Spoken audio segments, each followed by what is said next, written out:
Hey everybody, welcome back. Today is day 225 of the carnivore diet. And let me preface this by saying that, well, the title of the video is completely and utterly misleading on purpose. I didn't fail the carnivore diet. And I figured, if it's good enough for some of these channels to put these hyped up little captions out there on their video titles, well, you know what? It's good enough for me. However, while I'm stating that I didn't fail, I actually did something this past weekend, being Memorial Day weekend. Today is now Tuesday after Memorial Day. And I decided to make an executive decision, having a barbecue with some neighbors, and everybody was cooking, and we were going to celebrate. And, there were a lot of families that had, folks in the military, and, we want to honor those that serve and honor those that lost their lives making the ultimate sacrifice.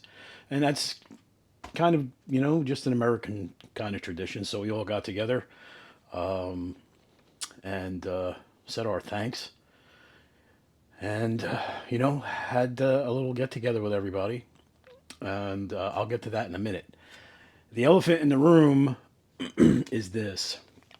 6 days ago, I was putting in a new hot water heater in the house, and we had a disagreement, and the hot water heater won.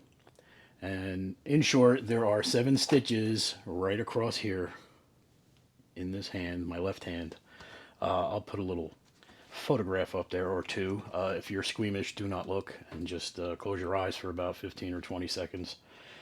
But that said, that has taken me off the push-up regimen because of where this is located when you stretch this little flappy piece of skin. It actually cut me right down to the tendon. Luckily, I did not lose any motion or anything. It didn't cut the tendon, but it was pretty close. So, so that took me out of my push-up game, and that'll probably, I'll start doing the push-ups again whenever that fully heals. Still doing the squats. The weather heated up. Playing disc golf. I actually played disc golf on Memorial Day morning, on Monday morning, and basically sweated out the little test that I did. So if you go back a few videos when I was first starting and getting, 60, 90 days under my belt, I was talking about things like how everybody says eat in moderation. I wasn't sure if that was ever going to be a thing. I knew once the summer rolled around, I would be faced with these things like our Memorial Day party that we had with the neighbors, where there's going to be things that I had eaten on the standard American diet and dessert and things like that, and just vegetables that are like in cold salads that I stated I love to eat, especially during those seasonal times. And alcohol. I knew there was going to be alcohol there, and I knew I had to make a decision whether or not I was going to indulge or not. So the executive decision was I'm going to indulge. Before I get to the indulgence part, I'm also going to report that I noticed after doing the push-ups on a regular basis and the squats that it could be in my mind, but I could swear that my posture has changed a little bit. I notice I'm walking a little more upright, and my gait has changed as I'm walking. I don't feel like I'm walking like John Wayne. I don't have that, kind of cowboy shuffle thing going on that I used to have because of the issues I had in my left knee with I guess it would have been bursitis, some sort of itis, and the inflammation that has gone away. And now exercising more, and especially playing disc golf, getting in, sometimes between 7 to 10,000 steps, I notice it's changed. I notice I'm facing the world forward. I'm standing up straight. I'm not, I don't have the rolled shoulder kind of thing. I don't feel like I'm kind of hunched. And that's a remarkable thing to me to even say that I noticed it. But I guess when you spend your time being overweight and kind of feel like you're always kind of hunched over just even the slightest bit, like a few degrees off your axis of being hunched over, I guess you would notice it. So that's another positive thing to report. Again, this is 225 days in and still seeing some kind of a benefit other than the things that I wanted to change, that I had my eyes on the prize of getting the A1C down, and all of these other things just kind of just these little building blocks or stepping stones up and feeling better. It's like a little cascade of effects that have happened. So that's another positive I want to bring into this little commentary I've been making about the diet. So the indulgence. So I have neighbors that bake. I think I mentioned them in a couple of videos ago, that bake incredible things. They make incredible things.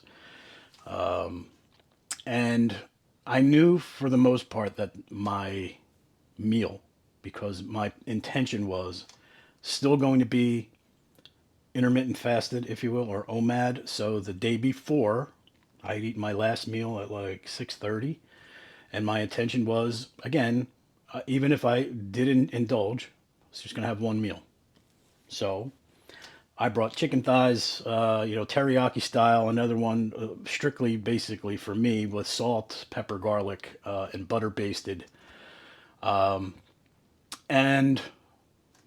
one neighbor made some sort of ribs. I don't know what they could have been, St. Louis style or something like that. Another made shrimp. Another made like tortellini salad with broccoli. Another made kebabs, filet mignon kebabs.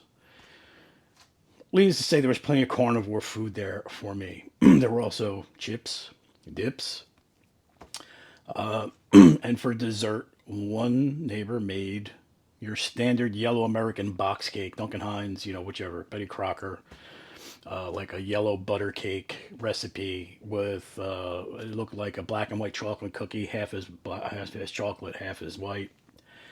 And another, there were cookies. So I said, you know what? You said you don't really believe in this kind of eating in moderation kind of thing. However, you're 200 and some days in. I really didn't want to eat it. I had no, like, it wasn't like I saw it and I was over there going, I can't wait. I just said, I'm going to partake. I'm going to eat my meal. I'm going to eat a little bit of dessert.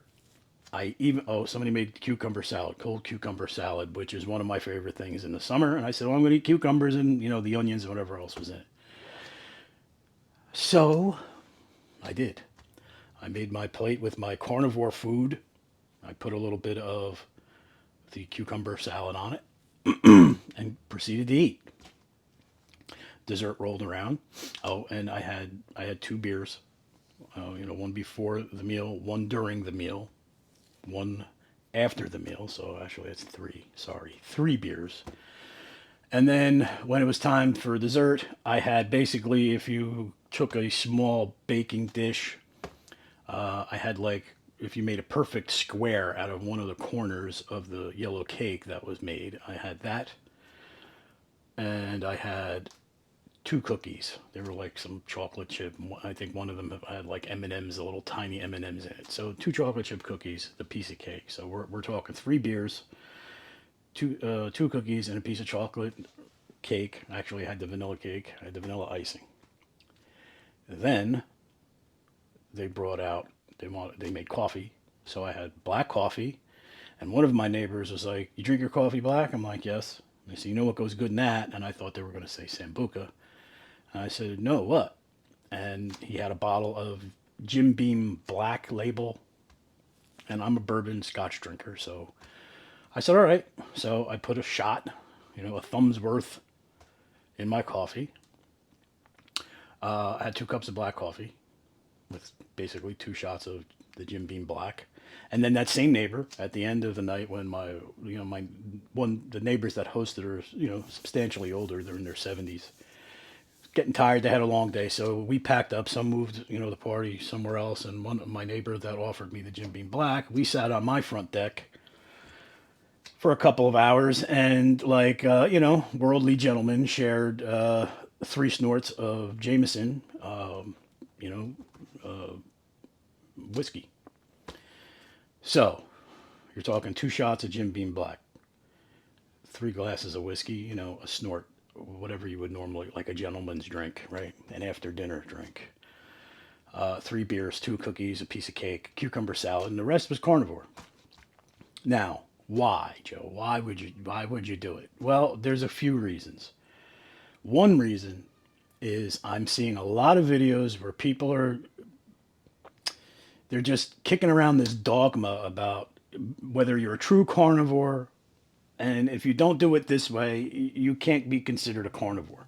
If your diet isn't this way, like if your diet, the comparison, let's just say, if you don't eat the way Dr. Anthony Chaffee eats, you're not a carnivore. And they're tearing down people that have even stated and admitted that they've literally fell off the wagon because of whatever. Their depression came back, their anxiety came back, and they've put on 50 or 60 pounds. And they're letting people into their lives and letting them know this is what happened to me. It's no fault of the diet. Just be aware that if you're somebody who maybe is like me, maybe you might have a similar experience or a pitfall or just, a couple of speed bumps. So I wanted to forcefully or purposefully do this for that reason and come out and say to you, hey, I did this. And I want people to know that, listen, we're only human. Although we're all trying, or those of us on this journey are trying to reverse things, and for the most part, my things have reversed and gotten better. I've reported on it, but I also wanted to know, because I really don't believe in that moderation thing, or at least I didn't until doing this. I woke up the next day. I really didn't have a hangover. What I can say though is when I ate the sugar from that cake, as I was eating just that one little square of cake, within 15 minutes, I felt like I was getting that brain freeze headache, like when you ate something really cold when you were a kid, you ate ice cream too fast or a snow cone too fast, and you got that little. So I got a little bit of that. Lasted maybe 15 minutes or so and went away. The sweet was way too sweet, and that's probably from 200 plus days of not eating sugar. You could feel it, like I could feel the sugar, like it was just making, how you salivate? It was just making that in the back corner of my jaw. So I was like, I'm either going to be wired for 3 days or I'm going to have a huge crash. So 3 beers, Samuel Adams Summer Ale. Okay, so it wasn't like, a dark beer. It was, just like your standard ale, right? Didn't check the carb content, didn't check the sugar content because I didn't care. I was going to do it. So after eating and being done and sitting on my deck, I didn't at all did I suffer the carb crash, the head down, wanting to take a nap. The next morning, I didn't have a hangover, didn't have a headache. I was sluggy. I was definitely probably 15 minutes or so to really get motivated. But I got up. I was up at 7 a.m. There was chances of rain in the forecast. Me and my buddies were going to play disc golf. We were checking the forecast and the radar. We said, you know what, let's just go for it. Worst scenario, we turn back and go to the car. It probably took me 5 or 6 holes. I was walking slow. I was just not, in my, non-sugar, non-carb routine anymore because I broke it. I guess after about 5 or 6 holes, I kind of snapped out of it. I was sweating profusely. I'm actually breaking a little bit of a sweat down here because it's kind of damp and we got a little humidity in the air. Anyway, I sweated it out. Step count was like 9,700 steps. I brought water with electrolytes in it. I was pumping that into me. I actually felt good by the end of the round. I felt really good by the end of the round. Just beat the rain, got in the car, came home. Did my normal routine of Monday, which was doing laundry. I did my laundry, did a couple other things around the house, and called it a day. Now, was that the smart thing to do? In my vision of what's going on with me personally, yeah, because I didn't know. I even stated it might have been in my very first video. I don't know what this is going to be like going down the road. It's too soon to tell. Even now, at 225 days, it's too soon to tell. But I made a decision to say, you know what, let me try this now. It's facing me. I get an opportunity to say, all right, what happens if I do this for one day? Try and maintain my composure a little bit, which I did. I don't think 2 cookies and a piece of cake and some alcohol in those amounts was really detrimental to the diet. I didn't suffer anything the next day. I certainly didn't have any any leftover feelings about what I ate and saying, "Ooh, well, I had a piece of cake yesterday. I can have a piece today." Got right back on the horse, just like it was a normal day, with the exception of now having some carbs and sugar the day before. And I went through a full day. I actually I broke my fast around 2 p.m., so I had a little something at 2, and then had a dinner around 6. Today I went the full day. I didn't eat anything until 6 p.m. So back on the horse, eating the way I have been, and trying to set some sort of, I don't want to call it a precedent. I don't know what I want to call it, but this is the way I am approaching this, and I'm still seeing, again, like I said, my posture feels different because of now incorporating the exercise and the squats, and I think I'm getting stronger. I feel like I actually built some muscle. The scale hasn't moved much, but things are fitting me very differently. People are actually saying, they're like, wow, you lost some weight. And, yeah, outside of the original, I guess 30 pounds or so that I dropped. Pardon me, I'm just getting rid of the sweat. I noticed the fitment of the clothing is different. And again, 1 and 1 for me has to equal 2. I've stated that in other videos. And I said, you know what, let me see. Let me just see if this is even feasible for me, because I always felt, and sort of still do feel, that my personality in regards to the relationship I had to food, like 2 years ago, I wouldn't have been able to just say, well, I'm going to have 2 cookies and that little piece of cake as the real big cheat for me for the day. I would have had 2 pieces of cake and maybe 5 or 6 cookies. I would have chipped at them the whole night long while we were still there. I said, I'm just going to eat this like if it was a normal meal plus a dessert and, whatever little adult beverages that I consume. The adult beverages, I can say for sure, wouldn't have been 3 beers and 3 snorts plus 2 shots in my coffee. It probably, but it would have been upwards of maybe a 12 pack, because in the summer it's really a beer thing for me. So I probably would have, under normal circumstances, or what my circumstances used to be, probably would have had 12 beers during the course of the day. So I'm not patting myself on the back for having the restraint. I really didn't want it. I didn't, like, my body wasn't craving it. I didn't have that addictive personality coming out going, it's beer day and it's, game on. That's the one upside, I think, that being on this diet, or being, say, carnivore, if you want to use, again, I'm seeing the dogma come out in a lot of channels, a lot of really nasty comments on some of the folks' channels, because they've had a setback. If you don't do it this way, you can't be considered a carnivore, blah, blah, blah. All of a sudden, everybody's an expert on this little diet plan just from watching some other videos. And I see it in the social media. I follow them on, like, Instagram every single day. They're pumping out a video, and they're doing it for traction. They're doing it solely for the green stuff. You know what? I'm a capitalist, 100%, 1,000%. But if you're doing it just for that intent, and you're not really giving people truth, this is my truth. My truth is, I went ahead and I did this on Memorial Day weekend, and it was for my initial, like, benefit, or maybe non-benefit. It could have went south on me. I could have felt like I could have thrown up. I could have been sick to my stomach. I could have had terrible reaction to doing what I did, but I didn't. And it makes me really believe in the carnivore way, or the proper human diet way, even more, because I went 200 and some, whatever, it would have been 222 or 223 days as when I actually did it. And I suffered no effects the next day. I didn't fall back into my old patterns of, all right, well, I had a piece of cake yesterday. 1 piece today is probably not going to bother me. Or 2 cookies today won't bother me either. I'll have another beer today. I jumped right back into it, because I think now, being fat adapted, and really knowing what my body tells me, this is what you're going to eat today, because that's what it wants.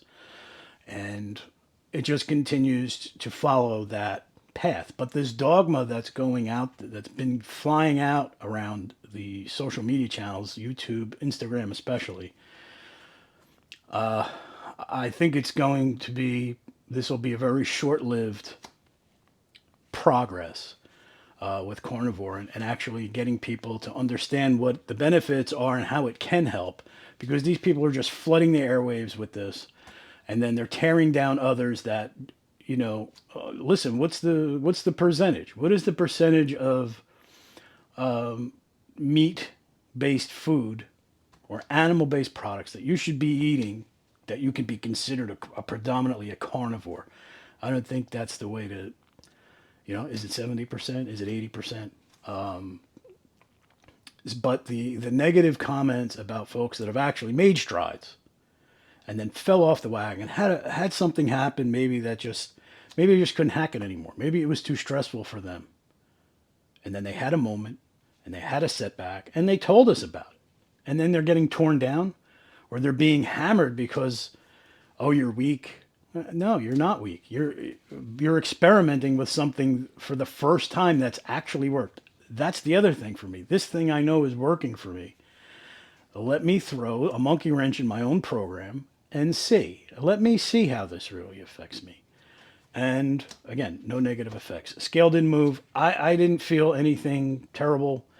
I noticed the effects again of the sugar that I ingested within 15 minutes or so. I felt that little, it was a very low grade little, just an annoying throb that went away. But it's keeping me in tune with my body, is what it's really doing, because I know how good I feel when I don't eat those things. I don't think the cucumber salad and the onions that were in it, it was an oil and vinegar with garlic and whatever.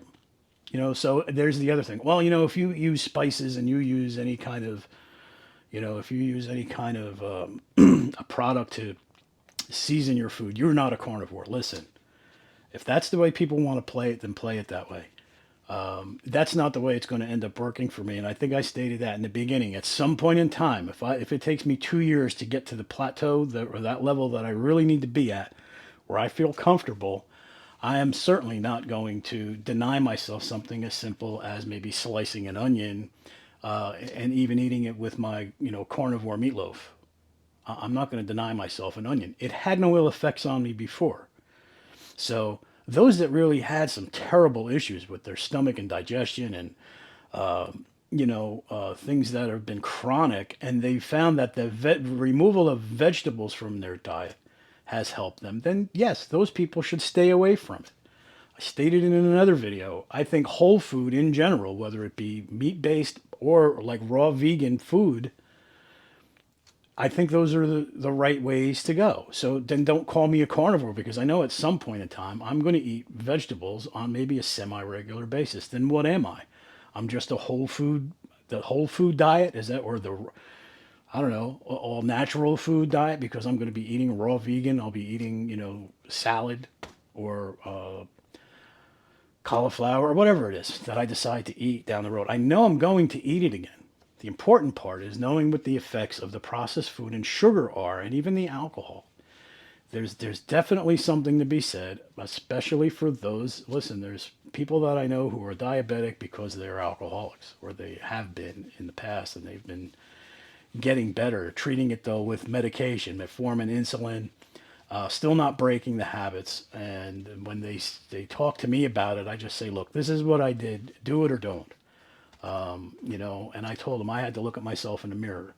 This is a habit. You have to stop doing this. Otherwise, I would end up being somebody like you who's going to be on medication, and I don't want to be on medication. So I just see this starting to turn, this carnivore movement, and it's not with all channels. It's some. It seems like it's becoming a real clown show, for lack of a better word, and there's really going to be, like, I might get torn apart in this video for saying, well, you said you're a carnivore and then you decided to do that on purpose. Well, yeah, because I want to see what the effects are. I want to see if I could snap back the next day and just go back to my routine, and I did. Is it going to happen again in another month or so when it's my birthday? Maybe. Is it going to make me feel better knowing that I did this little test on myself and say, you know what, if I want to have a beer or 6 on my birthday, I'm going to do the same thing. I'm going to have one meal.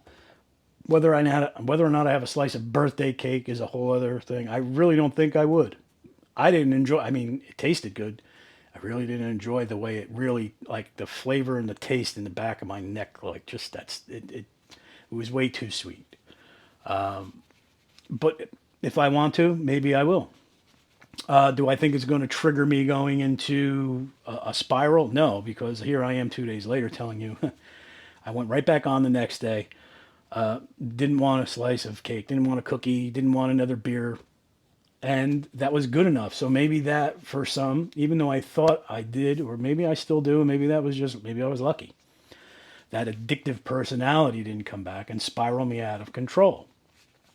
But I can say with certainty at this point now, 225 days in, after doing that, it gives me another level of confidence knowing that if I stay the course, like 225 days, let's just say every 225 days, I want to have a day like that. Is that moderation? No, that's not moderation at all. That's, I think, being pretty strict and just removing every, what some folks would say, the variety and the spice and the happiness of your life for 225 days. And then you get to only have 3 beers, 3 shots, 3 drinks, whatever, once every 225 days. Some people that isn't enough. But for those that are battling this carb and sugar addiction, maybe that is enough. So these journeys are going to be different for everybody. You're not going to be able to pigeonhole somebody and stick them in that corner and say, listen, if you did this, that, and the other and fell off the wagon, you're not a true carnivore. I think that's going to be the wrong way to go with a lot of these channels that are doing that, or even just the comment sections. You know what? Keep your comments to yourself. Don't tear down these people that have really stuck their lives out there in front of your face for you to see something that they're embarking on and it's having positive results. And then they have a breakdown for whatever purpose. They just went into a tailspin and they couldn't do it. I did it on purpose. So there you go. Now you want to label me as somebody who's not a true carnivore? Go ahead. I'm still going to make the videos now. And now I'm going to make them even more just to prove that maybe you can do this. And once in a great while, have something that's enjoyable. I put it in one of the videos. We celebrate with food. Everything's a celebration. It's usually around food, especially if you're in these, social circles of folks who are just foodies, which I was. And, that was the way we enjoyed things. We enjoyed it over a plate of spaghetti, or, a couple of cheeseburgers and fries, whatever the case was. But I don't think this dogma bullshit is gonna do anything really for the carnivore community, for really trying to get the word out to folks who are genuinely sick with chronic issues and are trying to reverse them, and then seeing comments, because they're going to read the comment sections. They're going to say, well, I wonder what people are saying about this. And then they're going to see somebody being attacked. And granted, you can remove those comments from your page. I wouldn't. I want people to see the negativity that comes out of, people's mouths because they just, for whatever reason, there's a lot of negativity. There's a lot of attacking going on. And I see it in this community now, more and more. And it's going to turn this whole movement into a joke. So that's my, measly 2 cents, and I'm sticking to it. So, yeah, I got another few days. I'll probably wait. They said 7 to 10 days to get the stitches out. I'm 54, so I don't know if I heal quite the way I've healed in the past. I'll probably stretch it to 9 days or so. Get the stitches out, see how it's healing. Maybe we'll get back on the plan. And then hopefully get back into some of the garage things that I had been planning, because this took me out of the game again. So, but hey, I got hot water now. And let me tell you one thing. Trying to shower when you got your hand in a Ziploc bag, man, that is an acquired skill. I am left-handed dominant, right? So brushing my teeth I couldn't do. Trying to brush my teeth with this hand, what a joke. It was a comedy show. Putting on my socks was a comedy show. So hey, everybody stay safe out there. I didn't even do this with anything, power equipment or anything that I use normally. It was just a mishap. The hot water heater slipped and shifted in my hand. Next thing you know, just a big bloody mess. So we're going to get this taken care of hopefully in another few days. Listen, guys, be aware of what's going on out there. and just, if you see anybody's channels that are taking an attack, try and lend them a little bit of support. I'm not going to get into, I actually saw one in particular. I'm not going to get into the person's name, but they've been doing a great job with their channel, and they just got really hammered recently to the point where they want to not do any more videos. So, just quit the BS. I mean, everybody's journey is going to be a little bit different. And who's to say who is you're a pure carnivore, you're not a carnivore at all. You straight, you did this, you're a sham, it's just getting to be a bit too much. And that's kind of how it goes with every little tiny little thing out on the internet, especially in social media. So I think it's time we all just kind of just said, you know what, let's just take these videos for what they are. There's people out here who are just putting their own truths out there. If you want to be the purest carnivore, the purest vegan, the purest whatever, then go right ahead and do it. Just keep your mouth shut. Just leave people alone. There's no reason for it. So thanks for liking, sharing, and subscribing. Thanks for liking these videos. Thanks for tuning in and showing some of your support. I've been reading some of the recent comments that have come in, and I really appreciate it. So I hope everybody is doing well. And until next time, I'll see you in the next video.